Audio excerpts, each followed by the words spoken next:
haven't seen it yet, I'm sure it has been completely spoiled for you. Have you seen Doctor Strange? No, and I haven't even been spoiled either. You haven't been No. I don't know how that's possible. I've really kind of...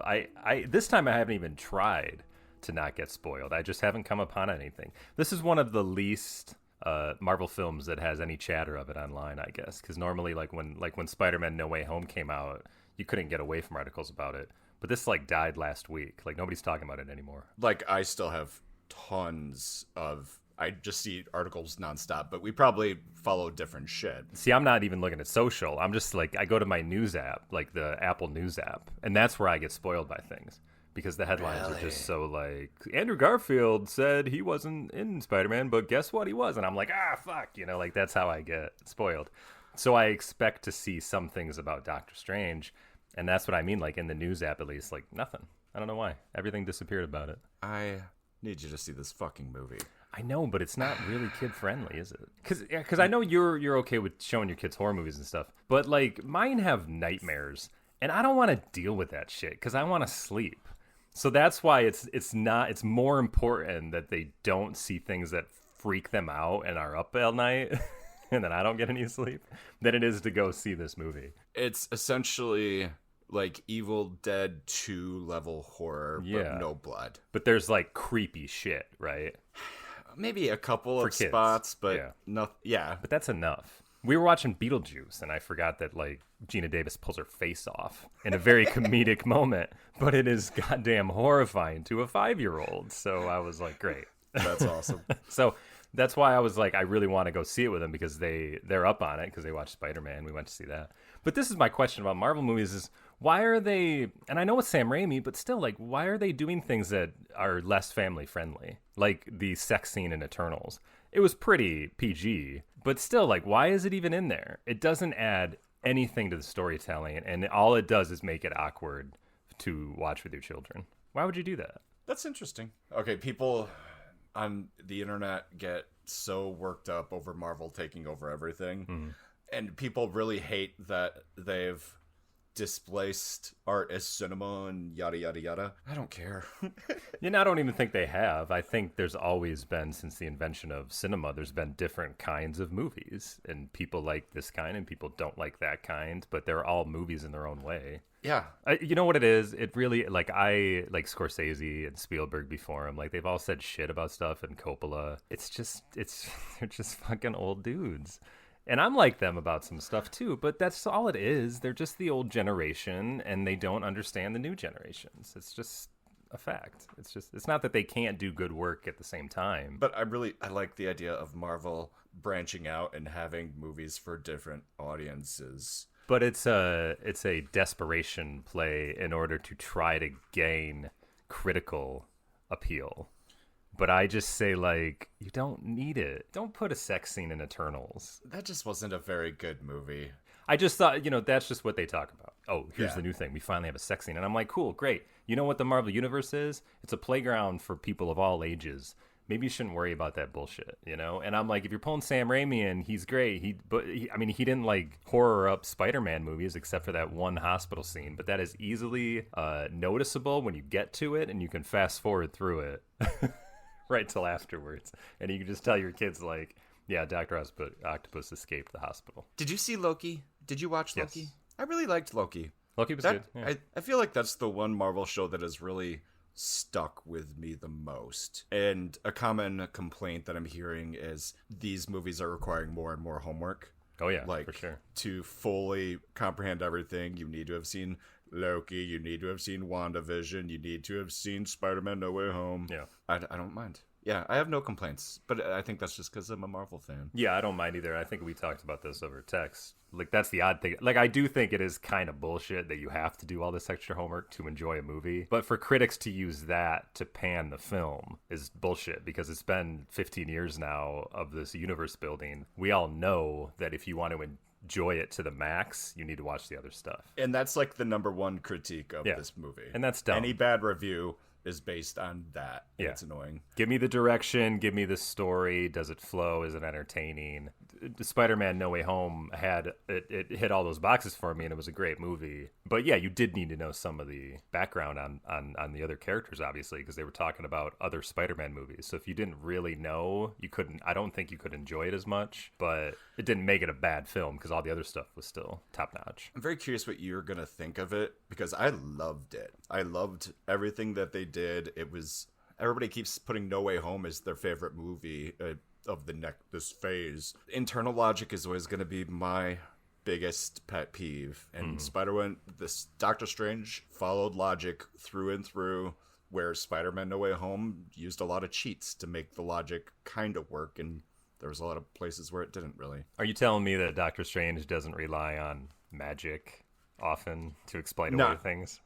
No, that seems everything, a little unreal to me. Everything well, makes complete sense. No, like, I mean, there's spells, right? But that's what it is. That's how you get away from making sense. Is that you just say, "Oh, it's magic." Yeah, and so yeah, they use that Spider-Man all the place. Yes, and they don't do that here, and I love it. Well, I guess Spider-Man used it all up, so they were like, "All right, thank God." Yeah. In the Marvel universe, it's only the Spider-Man movies that do that a little too much, where they're fucking with logic a little. Like when after Endgame, the next movie comes in and he's in high school, but some of them are 5 years older and some of them aren't. Why are those guys still in high school if they're 5 years older? Shouldn't they be in college and gone? Like stuff like that. Well, I seem to remember that the coincidental thing in order to get away from that is that every important character was snapped away. So that's how they got away from that. Because you couldn't have had, like, Ned being 5 years older. He'd be useless to the plot. Right. And there was a lot of that they didn't think through very well. And that director was going to direct Fantastic Four when that eventually comes out. And he backed out. And I was like, good, because your movies aren't always logical. Who could make a Fantastic Four movie? I don't know. Here's the only way to do a Fantastic Four movie, in my opinion. Make it a 1960s film, just about the space race and everything we love about old 1950s sci-fi movies. Like, that's what it should be. And they can explain it away, because remember that Sentry character, how, like, Mr. Fantastic made the whole Marvel Universe forget that the Sentry, that's how you do it. So they just have to say that the Fantastic Four were the original superheroes, well, at least after Captain America. And then just everybody forgot. There you go. But it's the only way to title a movie The Fantastic Four and not make it corny in this modern world we live in is by setting it in the past and doing it right. I would be very on board. The way Jack Kirby would have appreciated it, I think, and Stanley. But who could direct that? I don't know. The people who did Loki, maybe, because they had a really good aesthetic to the film. It was pretty old-fashioned, or to their show. I believe the guy that wrote Loki, the showrunner, is the guy that wrote Doctor Strange. Yes, you're right. Maybe that's why it didn't suck. I don't know. We should probably start. Yeah, we probably should. Welcome, everybody, to this very special episode of Aaron and Justin Talk Sequels. I'm Justin. I'm Aaron. And today we are wrapping up our longest series to date. We have been living in the Halloween universe. How many episodes? Is this our 6th? I think 6, yeah. For a lot of episodes. And today 5, we are actually. talking... Yeah, 5. Yeah. Today we're talking Halloween 2018 and Halloween Kills last year, 2021. I think so, yeah. Why was there such a big break between those movies if they knew exactly what they were doing? Or was it 2020 and now this one, the one that's coming out this year, it got delayed because of the pandemic? Oh, it was 2021 for the Kills. So yeah, obviously it was just the pandemic. I don't know what I'm talking about. No, it was 2020 for Kills, right? Or was 2021? Oh, okay. Yeah. Yeah, but that should have been in 2020, I think, was the idea, right? I'm sure. Yeah. Anyway. Because I'm sure they didn't think that the 2018 was going to be as much of a huge success as it was. Well, they certainly hoped it was. Directed by David Gordon Green, both of these movies. Do you know who this guy is? Yes, he was a independent filmmaker, had a lot of critical acclaim from a movie called George Washington he made. And then I think he made another one that was a little bit more of a critically acclaimed film as well. And then all of a sudden he got in with the Seth Rogen, James Franco, Danny McBride crowd, and then made Pineapple Express. And I think also Your Highness with Natalie Portman. I think that was their film as well. Yeah, so he went from being this dude that was making like important films, I guess, to making the comedy the marijuana movies for that crowd. But whatever, I mean, I think they're all pretty good films from what I've seen, and he does good work. And then him and McBride just had an idea to do the Halloween. He made Joe. I haven't seen it, but is that the one with McConaughey or Cage? Nick Cage. Yes, I did see Joe. That was pretty good. He's directed a lot of stuff. Most of it I have not seen because I really wasn't familiar with him before watching these movies and going, holy shit. There's a certain gravitas that comes to having the man, John Carpenter himself, say, I'll be a part of this time around for the first time in years. I'll be a producer on Halloween, and I'm going to let you guys tell this story and direct it. I think like he really felt like in this point in David Gordon Green's career, his career's not on the line if this fails. I think he's done plenty of good stuff, and he'll continue to do good stuff. But these are the films where he's just like, I got to be the best I've ever been as a director because everybody's counting on me to make a great Halloween movie. And I think he kind of pulls it off. Yeah. Before we jump in, I want to do just a quick recap. Yeah.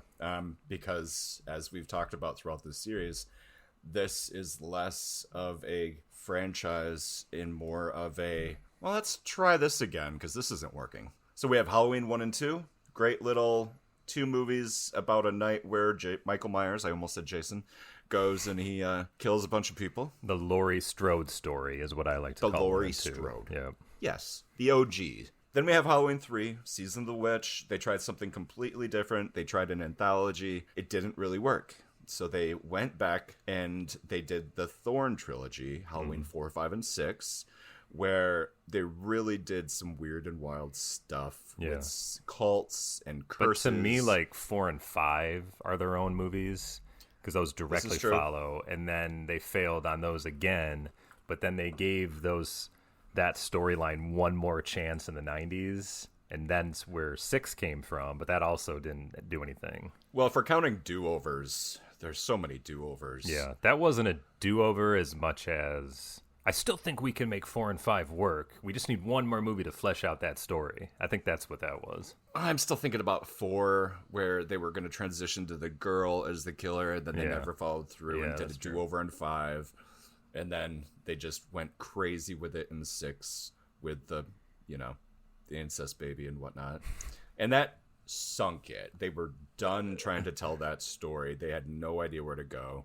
So they did the first reboot sequel, Halloween H2O and Halloween Resurrection, were direct sequels to Halloween 2. And Resurrection was so bad that it put another nail in the coffin, and it led the way to the reboot craze of the early aughts with what's his name, Therapy Guys, Rob Zombie, Part 1 and 2, Rob Zombie's Halloween 1 and 2, which we did not cover on these because those are complete remakes. Yep, so they don't count as sequels. And now we're here where we're in heightened horror. I don't want to say prestige horror because they use prestige too much, but horror as art phase is where we're at. And so we have David Gordon Green doing a direct sequel to Halloween Part 1. None of the other sequels counted. What did you think of Halloween 2018? The first time I saw it was maybe last year sometime, before I knew we were going to do these movies.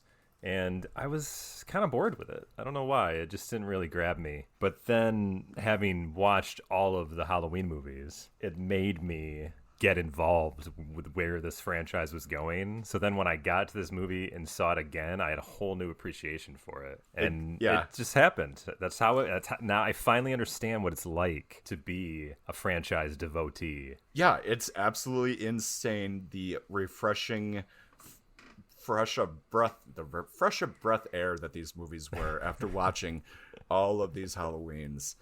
It's fun to see the different takes, the different ways they want to take Michael, and I feel like they looked at the original Halloween and really kept it so simple. There was a crazy killer guy. He went and he killed a bunch of people, so we arrested him, and he's been in jail for the last 40 years because that's what you do with bad people. And it's a bit of a cheat because they don't have to do much heavy lifting. Like, the idea is that we're a sequel. We're a new movie, but we are technically a sequel, so we'll just let them tell that story, and we just need to tie a couple, things together in order to get going on this one. Like, where did they get that? I mean, they incorporated Loomis into these movies so well. Yeah, which I thought was a pretty good. It had to have been CGI in some way. I feel like it had to be old footage. Yeah, because most of the time he's just being like, Michael.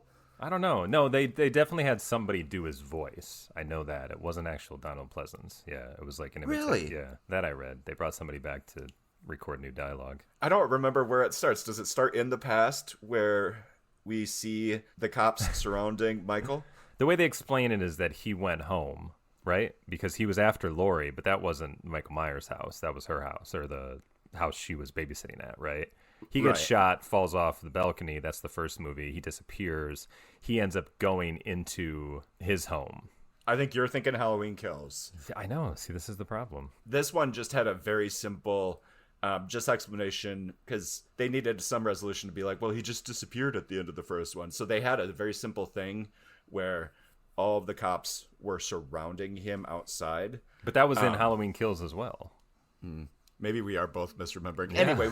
Oh, this is not going to be good.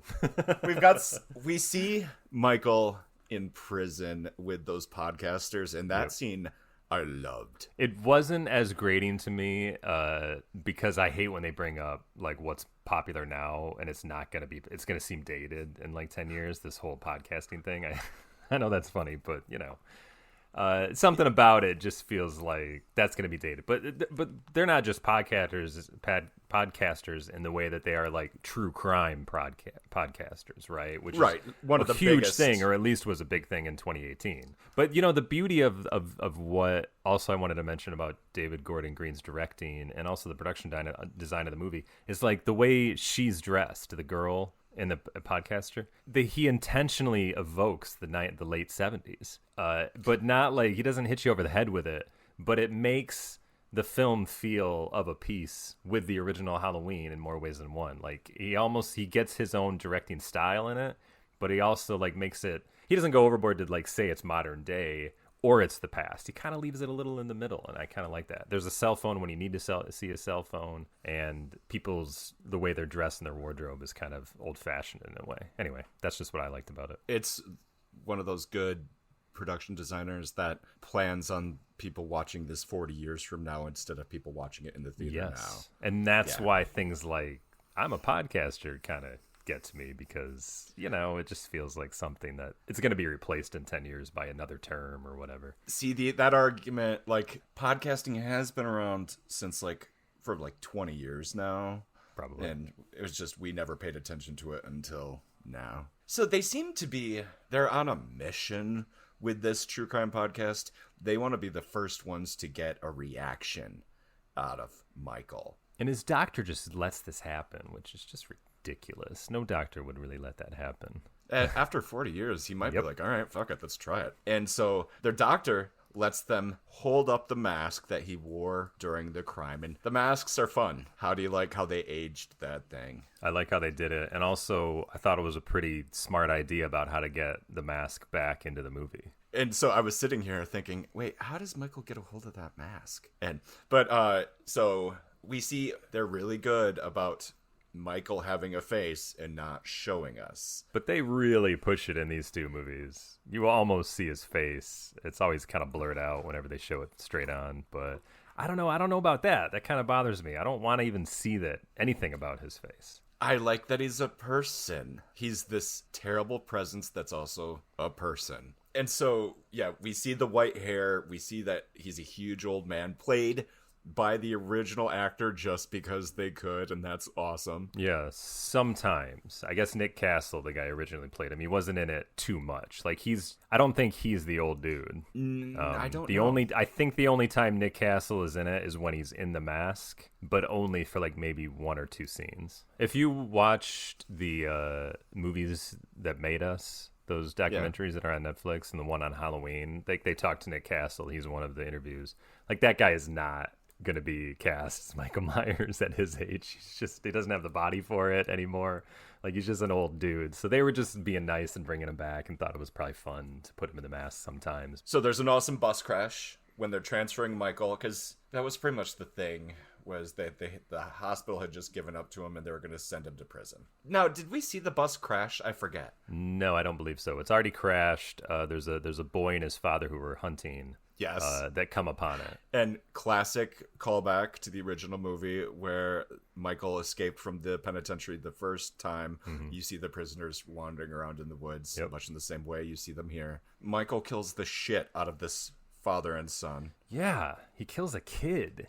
That was hardcore. Yeah, like they're setting the tone really quick that this is just a brutal killer. He's only interested in killing, and he's going back home again. Yeah, and on the bus, the kid, because his dad is like, stay here, I need to go see and help. Obviously, it's not a good move for the dad to do. The dad's now dead. The kid takes the shotgun because they were hunting and goes onto the bus to find his dad.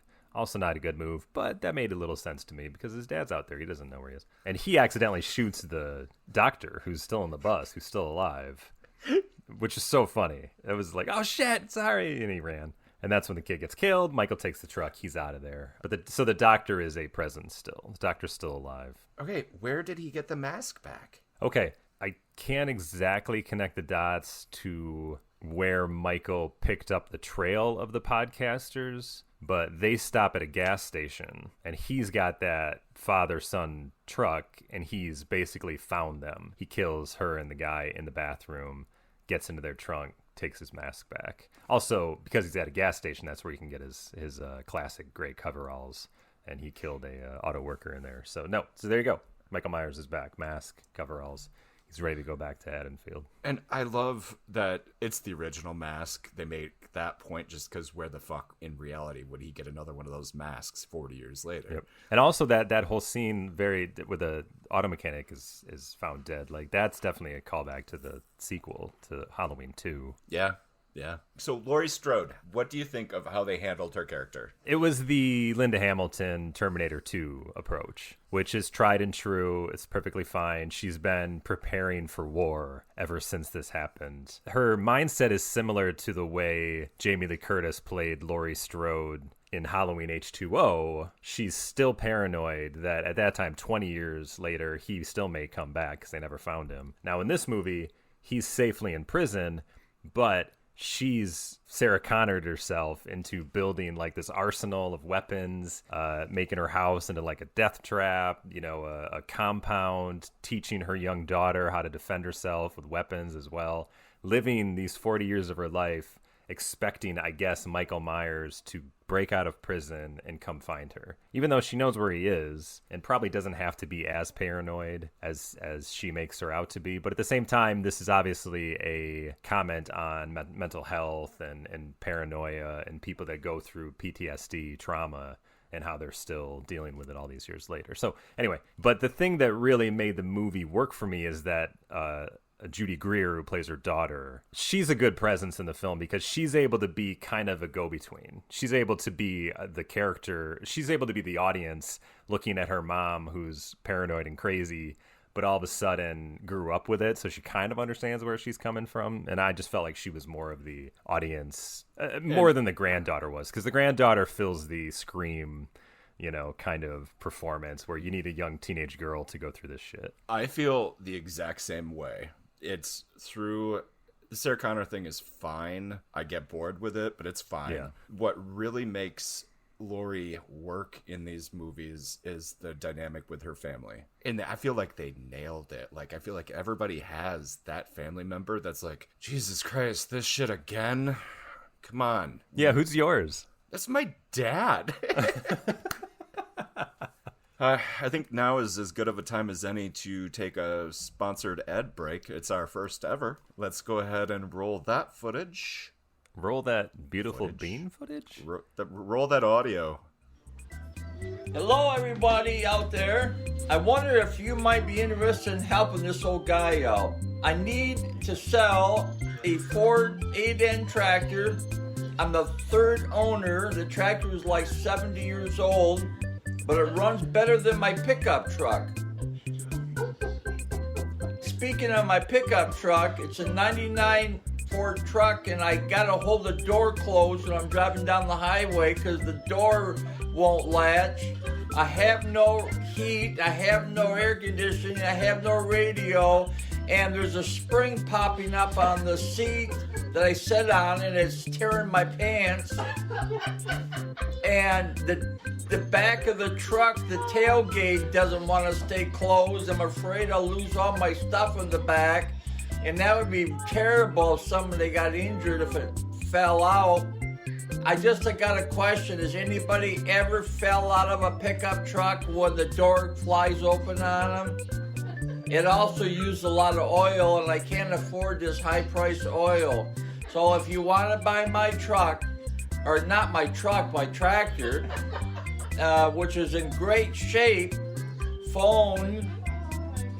Well, do I have to give my phone number? I wonder. I don't know. Anyway, just get in contact with me somehow. It is a beautiful tractor, and it runs great, and it looks nice. For 50 years old, or no, for being 70 years old, it looks like brand new. Thank you for your consideration.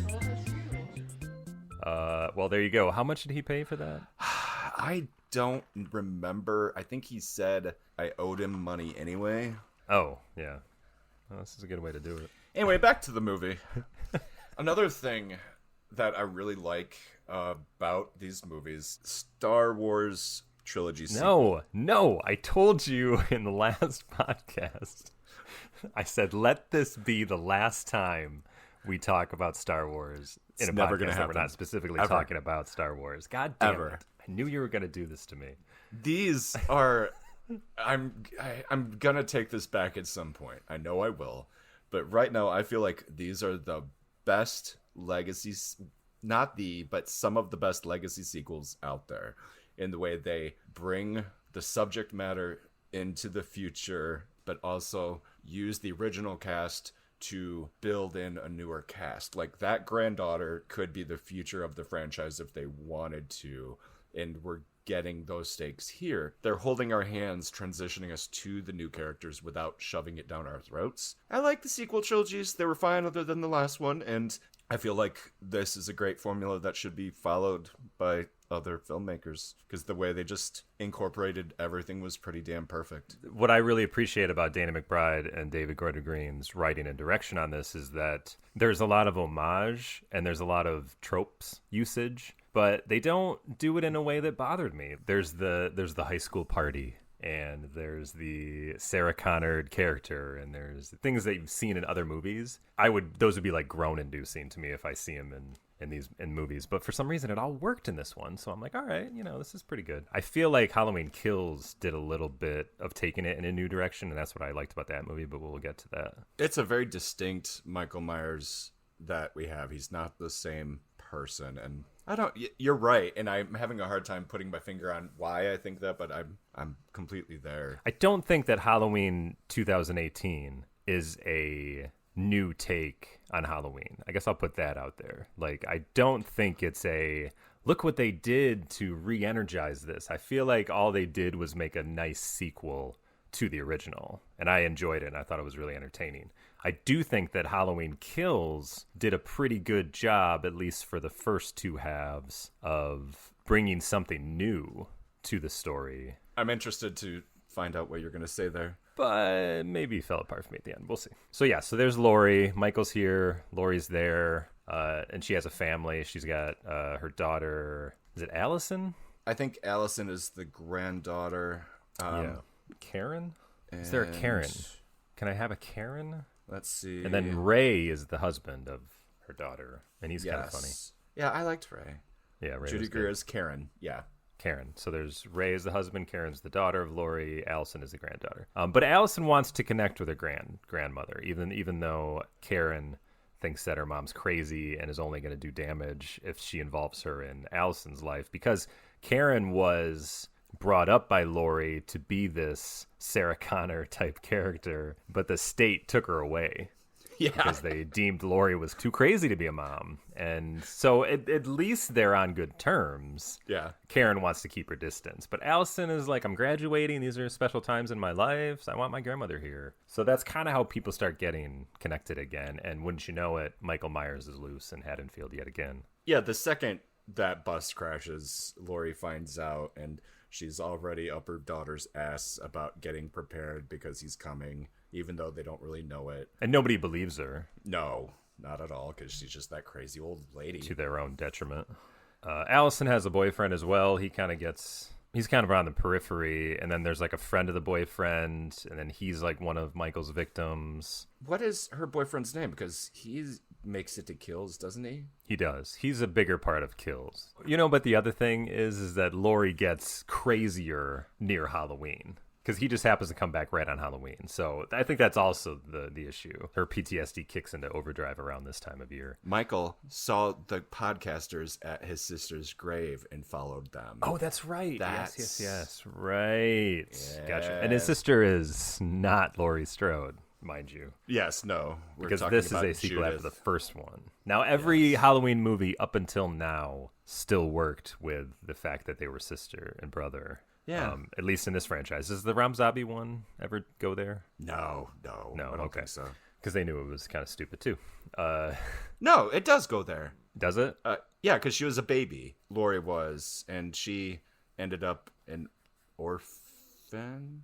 Okay, well, I give Rob Zombie credit for trying to make it work because I do think it really derailed the franchise. The fact that they were John Carpenter and Deborah Hill just came up with this ridiculous premise to make the sequel a little more fun, and now they had to run with it anyway. But these guys are like, no, we're not doing that anymore. So Laurie's just straight up victim, and Michael's got some unfinished business. I guess that's why he. But does he? But do they talk about the fact that he's actually going after Laurie in this movie, or do they kind of come to the realization that he just wants to go home? Yeah, like does he go after Laurie, or does Laurie go after him? Laurie goes after him. I believe she shoots him while he's out and about. Like, she almost instigates it. I could be wrong, but I feel like that's what happens. Because she's with the cop played by, what's his name? I remember Will Patton. Will Patton in Armageddon. So he's a cop, and he explains in the first movie that he was part of the crew that captured Michael originally. And then we actually see what he's talking about in Halloween Kills. Yes. And that's kind of how I mix up the beginnings, because I can't remember what was in what. But I don't think we see him as a young man in the first movie. That's not until the sequel. But he's very on top of it. He's very prepared because they find out that Michael was on the bus. And he confronts Michael pretty quick. And he's got the doctor with him. Yes. That's the other important part. Yeah, because so this new doctor is playing the Loomis character. He was a student of Loomis's, so he's invested with Michael as well. He was on the bus. He got shot. He's injured, but he's with the cop. The doctor attacks the cop? The doctor is the reason. That's what I was alluding to early, that I can't believe this doctor is just standing by while these podcasters are antagonizing his patient. But the whole reason Michael escaped is the doctor's fault. The doctor went crazy, and he wanted to see Michael in his element and what kind of evil this man really was, and would he really go after Laurie. He's the one that brings Michael to Laurie. He's the one that was able to connect Michael to where Laurie lived on her little compound. So when the doctor's about to kill Michael, when the cop is about to kill Michael, the doctor stops the cop. And Allison is in the back of the police car, remember? And that's where the whole story comes out, is that the doctor caused the bus accident somehow. I totally forgot about this. You totally forgot it? Yeah, the doctor was the reason Michael escaped. And now Michael's unconscious. He puts Michael into the cop car. The doctor's driving the cop car. Allison is back with Michael now in the back seat. And he drives them almost all the way to Laurie's house, where Laurie, Ray, and Karen are. That's how Allison gets there. Michael kills the doctor. And then that's how it all comes to a head when they are at Laurie's compound. You don't remember that? It was all the doctor. Know why. Yeah. Everything would have been very coincidental. And I'm not saying it wouldn't have worked as a coincidence, but everything would have been way too coincidental. The fact that Michael could have figured all this out and got and tried to kill Laurie. So it made sense to me that there was an instigator, and that's the doctor. But that's how they connect. Michael ends up killing Ray outside Laurie's house because Ray goes out. He thinks it's the cops and stuff, and they're all dead. Michael kills him. Which is sad. I liked him. He makes it into the house. He attacks Laurie. Karen and Allison are hiding in the basement. The biggest thing that bothered me about the movie is that she's trained her whole adult life to be a badass. She's accrued dozens upon dozens of automatic weapons. So what do people do? And they do this in Halloween Kills. There are more guns than people in this country, and nobody brings an automatic weapon. Like something that would fire a fucking 1,000 rounds into this guy and tear him to pieces. Everybody just brings a handgun and a shotgun, and they get off 1 or 2 shots before they're killed. And that's the stupidest thing. She's got all those weapons down there, but she grabs the goddamn shotgun. We're to the one part of the movie that I have an issue with. She has basically rigged her basement as a way to kill Michael. Yes, it was a death trap. That's what I like. I like the death trap. What I don't like is that she stored everything down there. If you know it's a death trap, why would you store it all down there? I don't know, man. Because it comes out like she kind of says something to the fact that, like, yes, you all think I was afraid he might escape and come to kill me, but my plan has always been to kill him. She kind of says something like that, and this was her idea. So once they trick him into the basement, everybody gets the fuck out of the basement except for Michael, and he's like, there's like these secret bars that come over and keep him down there, and she sets the whole thing on fire because she had that all rigged up where the whole house would catch fire. But she got stabbed in the stomach, so she's bleeding out, so it made sense to me that they were like, we have to get her to the hospital. But I do think, and this would have been very unlike a horror movie, one of them should have stayed behind just to make sure he was dead. But they're all, they're 3 generations of women. They're all freaking out. They just are trying to murder this guy. They've been through a lot of trauma. I guess it makes sense to me that they head out to the road and flag down the nearest vehicle they can, and their grandma's bleeding out, and they got to go to the hospital. So they just expect him to be dead in the fire. Yeah. And the way I thought was pretty well, what they did is they set up the movie to be like, he could very well be dead. Like, if the movie didn't do amazing, this would have been it, and Michael Myers would have been dead. So there you go. Boom. That's Halloween 2018. It ends kind of the same way as Halloween 2, with him being blown up and on fire. Yeah, and we will just move immediately into Halloween Kills, where the fire department's coming to put her house out. They actually pass the truck that they're in the back of, and she's like, no, I didn't consider that we employed people to put fires out. Right, exactly. Like, what was she gonna do? If one of you just would have stayed behind, I say Karen, she could have been, whoa, wait a minute. We got to make sure he's dead. Let's just let the thing burn. You all know Michael Myers, right? Everybody knows Michael Myers. He terrorized this place 40 years ago, and he just came back to terrorize again. I'm sure it's all over social media and the news. Yeah. I'm sure the firemen would have held back. But no, they don't. This is a controlled burn, guys. Not an accident. The firemen try to put out the fire. And this is what I fucking loved about this movie, is when the firefighters are the reason Michael escapes, and he fucking goes crazy. It is my favorite part of both of these movies, is how this scene is directed when he kills like 14 firemen. I absolutely loved it, but it was one of the main reasons that this movie wasn't as critically well received. I get that. I and do. You know what? I did goddamn was it fun. Because it was fucking I know. fun. It was so fucking fun. All the camera angles, like being inside the fireman mask and seeing the blood and the axe going in. It was really well done. And it made the movie enjoyable to me. Yes, Michael has escaped the blast, kind of. He's a little burnt up. But it made the mask look a little cooler, too. Yes. Because it was a little burned up. So, yeah, he's changed a little bit. And he climbs out of the burning building, and there's that shot of him on the porch just fucking looking at the fire department. And he's kind of like, all right, we're going to do this. Well, it's because, like, the original Halloween, the only time he was supernatural is that he got shot 6 times by Loomis, but he's gone at the end. Yeah. So that is the only time it's just like, is he more than a man? We don't know. So when he comes back in 2018's version, he's pretty much just a man again. He just is kind of a strong guy. We don't know why he's so strong, but it's not really supernatural. So what do they do in this sequel is this is the first time where he is made to be like a Superman. And I just think that with the fireman and the way he grips the axe in his hand, and it's just like, I'm going to kill every one of you, even though I shouldn't be able to because I'm a 60-year-old dude and there's 14 of you strong-ass firemen, but I still managed to overcome everybody. This, to me, is like where they start to get back into the supernatural version of Michael Myers. And that worked for me. God, it worked good. We get Will Patton still laying on the ground from the doctor's wounds, and the Ezra Miller lookalike finds him and helps him. Future Flash is what I'm gonna call him. He's getting that role, I'm telling you. There's some complaints about the fact that Laurie is just sitting in this hospital bed the entire time. That is not a win for this film, is that she's just sitting around. But she does have like traumatic stomach surgery, and a lot of that's going on. The cop is brought there, so they're kind of in the same room, and they can chat about things. And that's where he's able to go into his past a little bit, I think, around that time, and that how he was a young cop. He accidentally kills his partner trying to capture Michael. It was real fucked up. Yeah. And then we get to see Loomis, which I tell you, that's got to be CGI, and it was really well done. Yeah. Where he's looking up the stairs at him. But if you know what it was, viewers, tweet at us. Yeah. He stops Loomis from killing Michael because he's just that wide-eyed police officer still doing it because he believes in law and justice at that time. But so he feels responsible now that he's back. But yeah, anyway, Laurie's in the hospital.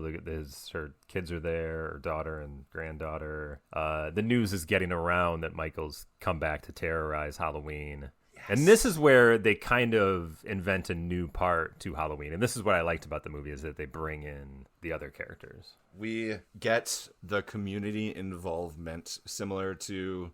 Was it 5? Number 5, I think, yeah. Yeah. Where the posse gets together. I think that was 5, yeah. So this is the homage to 5, I felt. We have Tommy Doyle, now a grown-up. Tommy Doyle. Played previously by Paul Stephen Rudd, or whatever his middle name was. Whoever the kid was in the original one, and then they brought him back for The Curse of Michael Myers, and that was Paul Rudd. And now you get Anthony Michael Hall. And he's good. He's good. He's one of our I don't know if he's underrated, but he's more than a character actor, but he's not exactly an A-lister. He's kind of somewhere in the middle. But he's good in everything he does. And I think that's what's great about bringing Anthony Michael Hall into this. He was another recognizable character of a local who has kind of lived out his whole life with this one traumatic incident too. We see that impact because he's at the bar with the woman that Laurie was babysitting.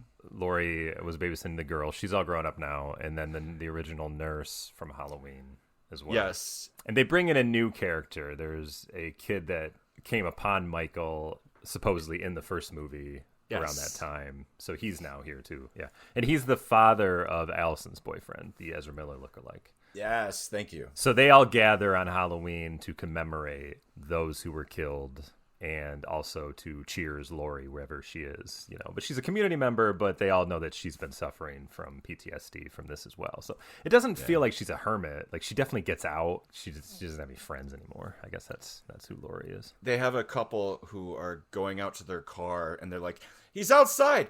He's outside!" They all go outside as a group. And they bring their bats. And maybe a shotgun, maybe a handgun. Nobody's got anything bigger for some reason. And he was outside. And he steals a car and he drives away. No, that wasn't him. That wasn't him? No. Who was it? In the original, in the first movie, in Halloween 2018, there is another escape. They all escaped from the bus, right? There was one of the other escapees is the guy that was hiding in the car. Oh, yeah.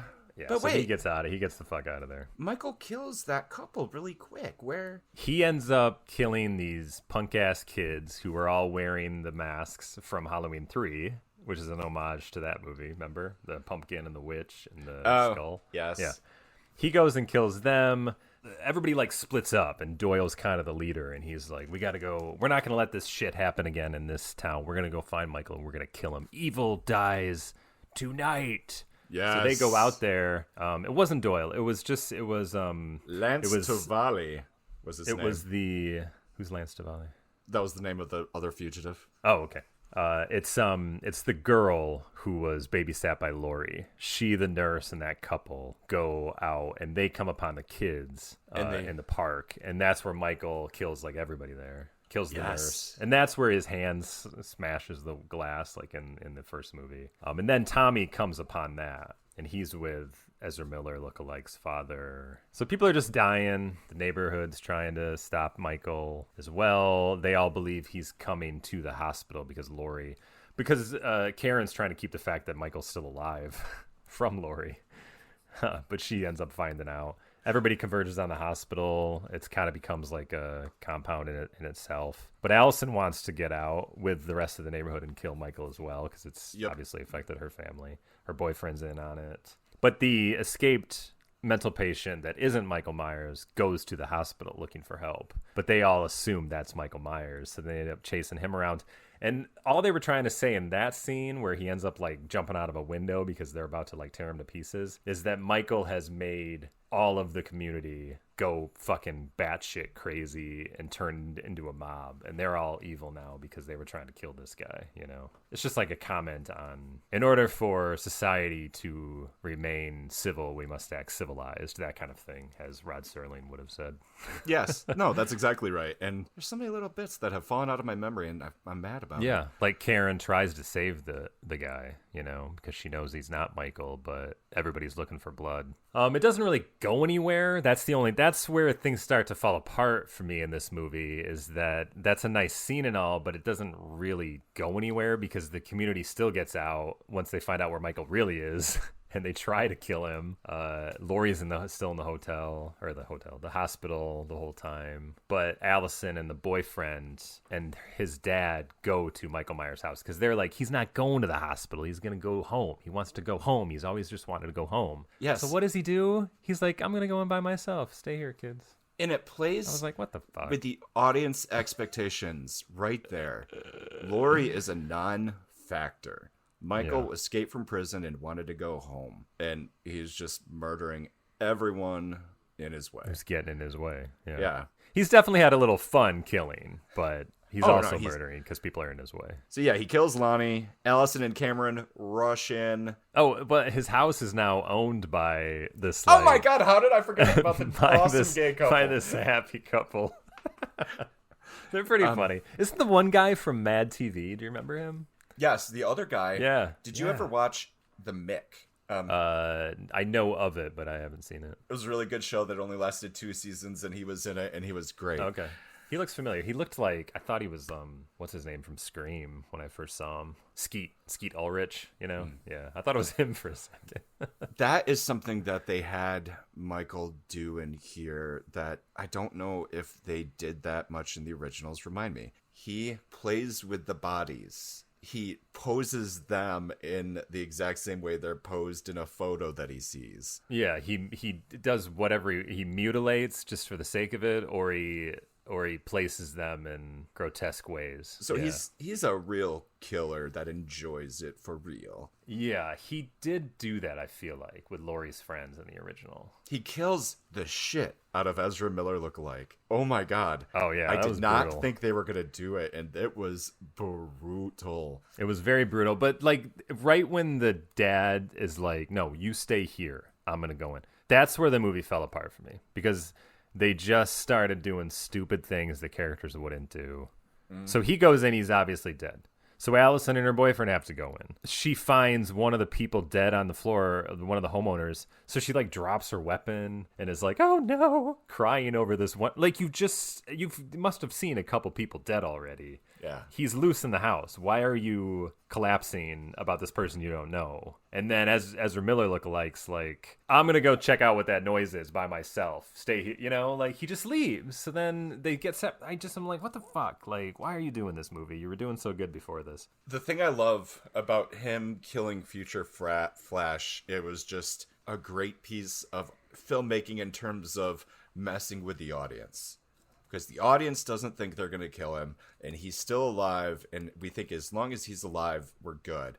And she's trying to get Michael away from him. So Michael listens, and he's starting to go, and we see him struggling to stay alive, and we're like, okay, he's going to make it. And then Michael stops. He's got his head stuck in a banister. Just twists his head all the way around, ending all suggestion that he might make it, and it was great. Michael also gets tricked into going out in the street, and then he ends up massacring Tommy Doyle and all of the neighbors. Why are you skipping over this? But that happens before. No. Oh, that's the Allison part. Okay. So Allison, he's about to kill Allison when Karen hits him with a pitchfork, takes his mask, and is like, get away from her. If you want somebody, get me. And so he starts chasing her. Don't they go at least a street over? Something like that. Yeah. And then all the lights turn on, and she gets her fun, empowered moment. I'm my mom's daughter, or whatever she said. And she had lured him into a trap. But she lured him into a trap in the first movie as well, where she pretends to be helpless and then goes, got you, motherfucker. And this is like the second time she does it. And I'm like, yeah, well, this time ain't going to work either. Both female empowerment moments for her are complete failures. That's funny. I didn't remember the first one, but I remembered this one so clearly. We already know there's a Halloween Ends movie coming out. Obviously, he's not going to get killed, and he massacres everybody. But yes, this was another scene that I loved just like at the beginning. I didn't love it at this point because I'm like, why the fuck are you guys bringing baseball bats? And like one handgun. Bring out the heavy artillery. They won't do it. There's just a nice moment where it's almost like Michael shrugs and he's like, all right, let's do this. Bends over, slowly puts his mask back on, and then he just takes a giant beating. We were pretty sure that he's going to lose, and then he has No, we're not, because we know there's another movie already. I know. He has this superpower moment where he just starts tearing them all apart. There's a little break in the time here, I'm pretty sure. It's not immediately because, Judy Greer's there. And then we cut to Judy Greer looking out a window. She goes up to his window of his old house for some reason. And Allison's still alive. Laurie's in the hospital still. Judy Greer is overtaken by the moment of, this is where young Michael lived. I just feel compelled to go up to his second floor, and then she gets killed by Michael Myers because he's up there for some reason. I really don't know how that comes together. Yeah, he kills Karen. Judy's dead. I was sad, and the movie ends. And the next one is going to be called Halloween Ends, and apparently this will put the nail in the proverbial coffin that is Michael Myers and officially end for now. But, 20 years from now, they'll want to bring him back. All of them will be dead by this point, except for Allison, and she might get into contract negotiations about reprising her role. Anyway, but there is a extended version that's only like 4 minutes longer on HBO. I don't know if you happen to watch that. I don't know. The extended version, her phone starts ringing while she's dead on the ground. Laurie's calling from the hospital. It answers, and you just hear Michael Myers breathing. And Laurie goes, I'm coming for you, you son of a bitch. She grabs the knife that Allison left her. Oh, no, I saw that. At her hospital. Yeah, and then she just takes a triumphant walk, like, I'm going to finally kill him. And I'm thinking at that point, like, yeah, right, and we'll see what happens. And that's how the movie ends. But they cut off that whole little epilogue part for the proper release, I guess. See, it would have been better if it had just stayed on that phone ringing, and then with Halloween Ends, like the movie starts with Jamie putting the phone down and getting worried. I'm hoping they do another seamless and that this is really just in a very short period of time. It's not. Let me tell you that. It's going to be like 4 years later. What? I already read that on Wikipedia. So everybody's dealing with the fallout of this thing that happened a couple years ago. Unless it's wrong. But yeah, so I just ruined that for you. Now, I really liked the Halloween 2018. I thought it was good. I liked 2/3 of Halloween Kills, but once the characters started doing things that were tropey and nobody would actually do, it just got to me too much. And I'm like, this is dumb. Because then it made the movie, instead of trying to keep doing new things, it just made it a stopgap until it officially ends in the next movie. Like nothing new is now happening. Jamie Lee Curtis has teased that it's gonna get bonkers, and so I'm very curious to see where they go with it. Maybe Michael's working at a convenience store and she drives by and he's like, oh shit, excuse me a moment. I think he'll have a wife and kids now. Like he just tries to put it behind him. Look, Laurie, I need to put this all behind me. All right, you should do the same. They were really good. I was a big fan. That was a great way to finish the franchise. But we haven't finished the franchise. We're just in a delay now until the new movie comes out, and then we can cover it. I just realized I've lived in this world of Halloween for so long. I usually don't like to do new movies because it's just too quick to do spoilers. I just don't like doing spoilers. It's fair. But I also feel like we have to cover Halloween Ends as soon as it comes out to finally finish off all of this franchise. I feel the same way. I think we should go see the movie and then immediately live stream our reaction to it. Maybe we'll record the movie in the theater and talk about it in the theater. Perfect. And, nobody would get mad about that. Illegal at all. No. So, Aaron, this has been a joy. Let's take a little while before we cover 10 movies in the same franchise again. Yeah, let's do that. We should do once a year for something crazy like this. For all of you out there, please rate and review the podcast. That helps. please follow us on social media. Argue with us about something stupid. We would love it. I'll see you later. We'll see you then.